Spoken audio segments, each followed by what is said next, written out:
Өте дәмді, тез жасалынатын пайдалы котлеталар дайындаймыз. Ол үшін керекті ингредиенттер: тартылған ет, пияз, жұмыртқа, нан, тұз бен қарабұрыш дәміне қарай. Нанды ыстық суға жібітеміз. Ол үшін аз-аздан ыстық суды құйып басып қоямыз.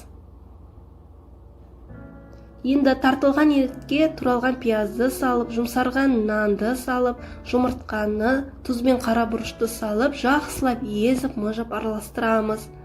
Бір келкін масса болу керек, жақсылап араластырыңыздар.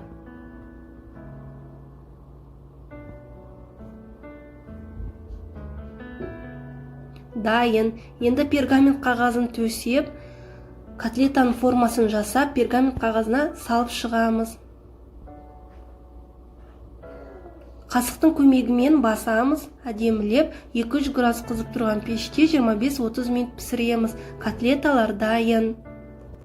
Ас болсын сіздермен бірге болған Зухра Алдияр. Менің YouTube каналыма тіркелуді ұмытпаңыздар. Өте дәмді және тез дайындалатын тамақ дайындаймыз. Міндетті түрде жасап көріңіздер, сіздерге ұнайтыны сөзсіз. Туралған етке туралған пиязды саламыз. Дәміне қарай тұз, қарабұрышты салып, жақсылап араластырамыз. Табаға өсімдік майын құйып, пиязды қуырып аламыз.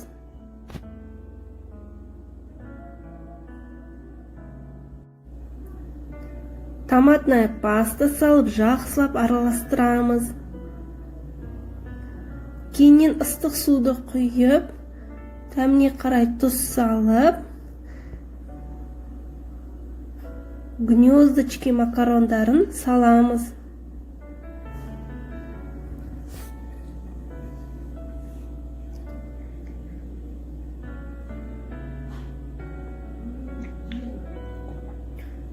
Осы бетімен салу керек.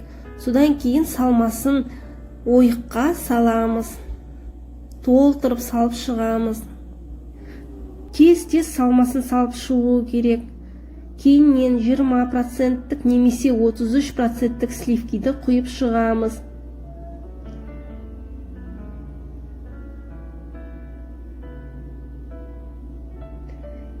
Қайнаған су құйып, бетін жабамыз, батып тұру керек. Крышкасын жауып 10 минут жай отта пісіреміз.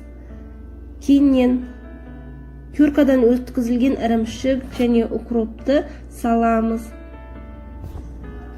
Тамағымыз дайын. Міндетті түрде жасап көріңіздер, сіздермен бірге болған Зухра Алдияр.